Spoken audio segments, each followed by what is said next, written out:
জনাব মাকির মজুমদার, এই প্রসঙ্গেই আপনার একটু আমি জানতে চাইবো যে বিএনপি মহাসচিবের বিবিসি বাংলায় দেওয়া সাক্ষাৎকার আমি কালকে যখন দেওয়া হয়েছে তখনই আমি সঙ্গে সঙ্গে পড়ছি, কিন্তু আজকে যখন আমি জনাব নাহিদ ইসলাম উপদেষ্টাদের একজন এবং সমন্বয়কদের আরেকজন আপনাদের জনাব হাসনাদের প্রতিক্রিয়া পড়লাম, তখন আমার কাছে মনে হয়েছে বিএনপি ঠিকই বলছে। কারণ জনাব নাহিদ ইসলাম দেখেন কি সব কথা কইতেছে যে নিরপেক্ষ সরকারের দাবি মূলত আরেকটা ১/১১ সরকার গঠনের বহন করে। ১/১১ সরকারের ওয়ার্স্ট ভিকটিম হচ্ছে বিএনপি কেন একটা ১/১১ সরকার করতে চাইবে? ওইটার মধ্যে এইটা আছে, বিএনপি আওয়ামী লীগের সাথে একটা আতাত করতে চায়।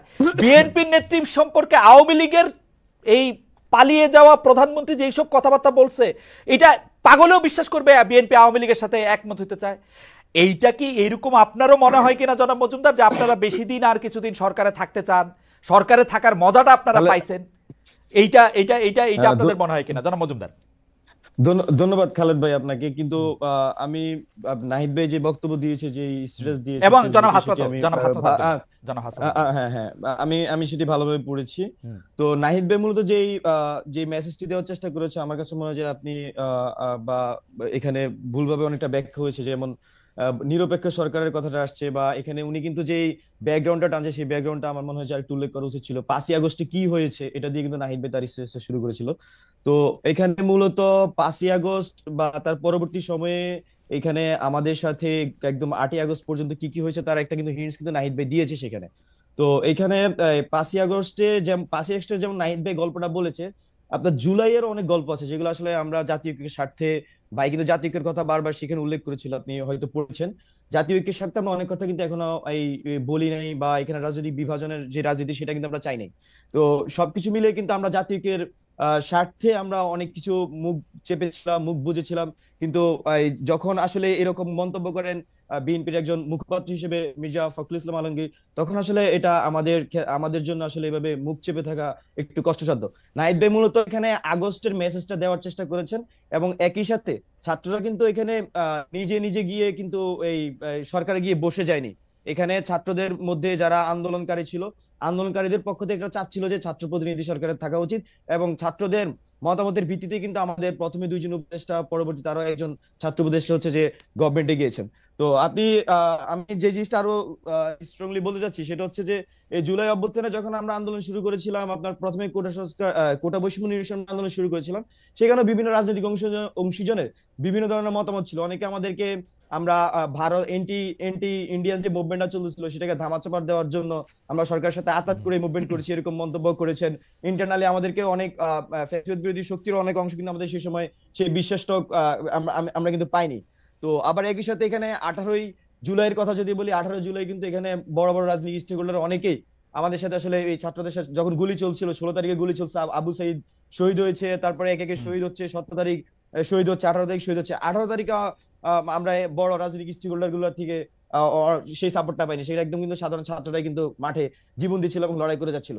আমি আপনাকে আরো স্পষ্ট উল্লেখ করতে চাই, 24শে জুলাই আমার স্পষ্ট মনে আছে, তখনও এখানে একটা বৃহত্তর রাজনৈতিক দলের হাইকমান্ড থেকে আমাদেরকে তথ্য জানা যে না বাবারা তোমরা মাঠে লড়াই করে যাও, আমাদের এখনো সাংগঠনিক সিদ্ধান্ত হয়নি। তো এই যখন পরিস্থিতি হয়, এবং আমি নাহিদ ভাই, আসিফ মাহমুদ, আমরা মনে হয় 26শে জুলাই আমাদেরকে ডিবি হেফাজতে তুলে নিয়ে যাওয়া হয়। আর 24 জুলাই কনভারসেশন আমি আপনাকে বললাম। তো এরকম ভাবে কিন্তু আমরা পুরা মুভমেন্টে হ্যাঁ শেষ মুহূর্তে এসে আমি একটু সময় নিচ্ছি, শেষ মুহূর্তে এসে সবাই একত্রে আমরা কিন্তু 5ই আগস্ট ঘটিয়েছি। কিন্তু বাস্তবতা হচ্ছে আসলে বাংলাদেশের মানুষ যে ভোগান্তিটা ভুগেছে বিগত 15-16 বছর ধরে, সেখানে কিন্তু বিএনপি বৃহত্তর রাজনৈতিক দল হিসেবে বা বৃহত্তর বিরোধী রাজনৈতিক দল হিসেবে, শক্তি হিসেবে তাদের কিন্তু অনেক ধরনের নানা ধরনের ভূমিকা আমাদের কাছে মনে হয়েছিল যে পালন করার সুযোগ ছিল। কিন্তু আমরা জুলাইয়ে এসে কিন্তু এই বাস্তবতা দেখেছি আসলে কেন আসলে এই আগের আন্দোলনগুলো ফসল পাচ্ছিল না। তো এখানে আসলে নেতৃত্বের বিষয়টা থাকে যেমন, আবার একই সাথে আমি 5ই আগস্টে যে জিনিসটা ঘটেছে ছাত্রদের সাথে প্রতারণার ঘটনা, আমরা মনে করছি এটা প্রতারণার মধ্যে ঘটেছে। যখন আমাদের উপর গুলি চলছিল তখন পুলিশ গুলি থামায়নি। আমরা শাহবাগে আমার স্পষ্ট মনে আছে, শাহবাগ থেকে আমরা সংসদ ভবনের দিকে মুভ করতেছিলাম, তখন আমাদের কাছে তথ্য এসেছে যে রাজনৈতিক অংশীজন গুলার, বড় বড় দলগুলোর একটা বড় অংশ হচ্ছে ক্যান্টনমেন্টে গিয়ে সেখানে ক্ষমতা ভাগাভাগির দর কষাকষির আলাপ চলছিল। তো সবকিছু মিলে ছাত্রদেরকে তখন মাইনাস করার চেষ্টা করা হচ্ছিল। এখনো কিন্তু ছাত্রদেরকে কিন্তু আমরা মনে করছি যে বিভিন্নভাবে অসহযোগিতার মধ্যে দিয়ে বিভিন্ন জন, আমরা সবার কথা বলবো না, একটা বড় অংশ কিন্তু ছাত্রদের বিরুদ্ধে ষড়যন্ত্র করে যাচ্ছে। জনাব মজুমদার নাহিদ ভাই মূলত ব্যাকগ্রাউন্ড টেনে, জি আমি একটু শেষ করি। নাহিদ ভাই মূলত ওনার ব্যাকগ্রাউন্ড টেনে, আন্দোলনের ব্যাকগ্রাউন্ডটা খুব শর্ট আকারে ভাই টেনেছে, টেনে মূলত তার এই রাজনৈতিক যে বাস্তবতা বা বাংলাদেশের যে বাস্তবতা সেটা জনগণের সামনে নাহিদ ভাই কিছুটা উপস্থাপন করার চেষ্টা করেছে। জনাব মজুমদার, আমার 2-3টা প্রশ্ন আছে, আপনি যদি এক এক করে আপনার বক্তব্য থেকে আপনি বলেন। যে আপনি জুলাই আগস্ট আন্দোলনের কথা বলছিলেন যে বড় বড় রাজনৈতিক দলগুলো আপনাদেরকে মাঠে থাকার কথা বলে তারা বাইরে ছিল, সেই ক্ষেত্রে আমরা কি ধরে নিব যে রাজনৈতিক দলগুলোর সমর্থন আপনারা পান নাই? মানে আপনি একটা একটা করে বলেন, একটা একটা করে বলেন।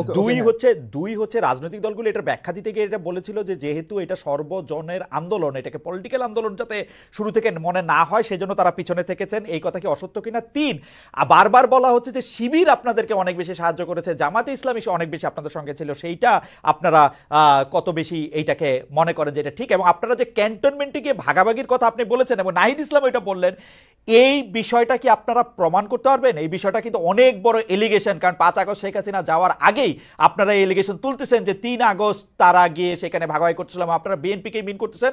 সর্বশেষ আমি যেটা বলতে চাই যে আপনারা এই কথা বলতেছেন যে ছাত্রদেরকে মাইনাস করার কথা, কিন্তু বিএনপি তো জাতীয় সরকারে গেলে আপনাদের আসলে জাতীয় সরকারে যাওয়া হইতো না, বা ওইটা নাহিদ ইসলাম সাহেবও বলেছেন। এবং আপনারা আন্দোলনের অন্যান্য যারা স্টেক হোল্ডার তারা তো আপনাদের উপর সকল কিছু ছেড়ে দিয়ে চলে আসলেন হচ্ছে বাইরে। আপনারা কিভাবে এখন বলেন যে অন্যরা, মানে একটু যদি আপনি বলেন, আমি আপনার কাছ থেকে একটু শুনতে চাইবো জনাব মজুমদার। আচ্ছা, আপনি প্রথমেই প্রশ্ন করেছেন যে রাজনৈতিক দলগুলা কি আন্দোলনে ছিল কি অংশগুলো। অবশ্যই আন্দোলনের রাজনৈতিক দলগুলোর যারা সমর্থক ছিলেন, আমরা মনে করি যে একদম মাঠ পর্যায়ে থেকে শুরু করে রাজনৈতিক দলগুলোর সমর্থকই আন্দোলনে ব্যাকবোনের মতো ছিলেন। আমরা দেখেছি আমাদেরকে বিভিন্ন পর্যায়ে সহযোগিতা করেছেন। কিন্তু আমি আপনাকে যে কথাটাই বলেছি সেটা হচ্ছে সাংগঠনিক সিদ্ধান্ত আকারে। কিন্তু আমরা যখন আন্দোলন চালাচ্ছিলাম তখন আমরা কিন্তু সাংগঠনিক লিডারশিপদের সাথে বিভিন্ন সময় যোগাযোগ করতাম। তো দেখা যাচ্ছে যে আমি বলবো না যে অবশ্যই আন্দোলনে রাজনৈতিক দলগুলোর অনেক বৃহত্তর ভূমিকা ছিল, এটা অবশ্যই স্বীকার তো করবোই। আমি বলছি যে কিছু কিছু মোমেন্টাম ছিল, ওই মোমেন্টাম গুলা যখন আন্দোলনের দিক ঠিক করছিল তখনকার আমি কিছু পয়েন্ট আপনাকে আমি বলেছি। এটা কিন্তু আমি পুরা আন্দোলনের কথা বলিনি আপনাকে, আমি কিন্তু বলেছি যে খুবই নির্দিষ্টভাবে 24 জুলাইয়ের কথা বলেছি। আমি আপনাকে 18 জুলাইয়ের কথা বলেছি। 24 জুলাই থেকে আপনাদের লক্ষ্যে সরকার পতন ছিল।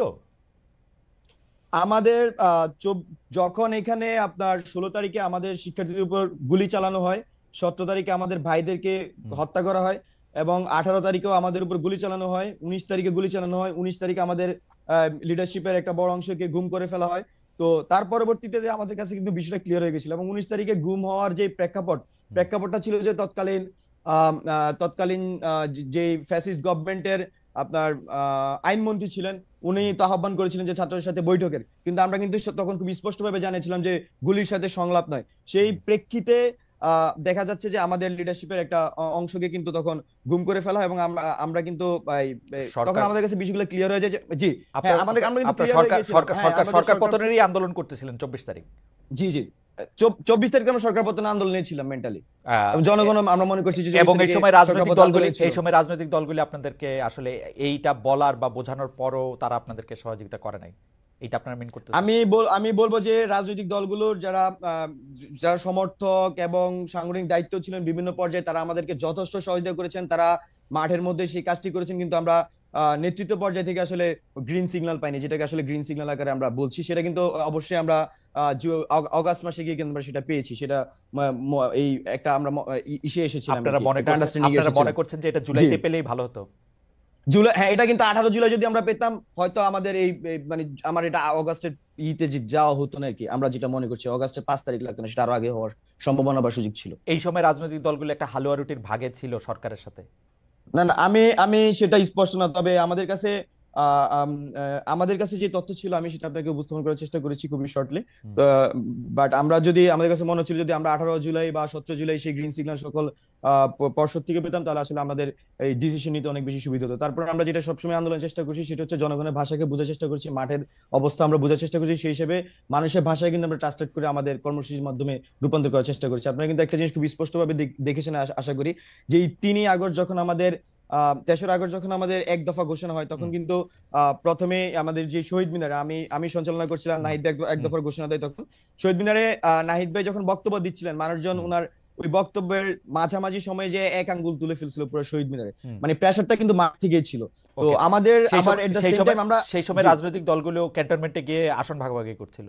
না না, এটা 3রা আগস্ট। আমি আপনাকে বসেছি মানে আমি আসন ভাগাভাগির কথা বলিনি ভাই। আমি আপনি আমি যেটা বলেছি যে নাহিদ ভাই তার স্ট্যাটাস উল্লেখ করেছে আপনার 5ই আগস্টে।